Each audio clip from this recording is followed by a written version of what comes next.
Hello, in this video we're gonna check the performance of a charger that comes with your Nokia G11. So right here I have this charger, and we'll be doing this test using this Gosun Smart socket right here. I'll be plugging the charger socket into this socket, and that way we'll be able to see the performance on this phone right here. So now let's plug in the socket, Gosun socket, into the power source.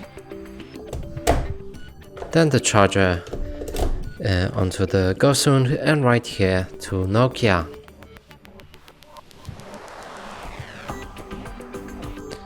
Now we can open the socket on the app.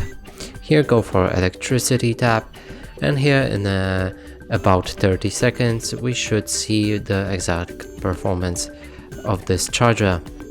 So let's just wait for that process to happen.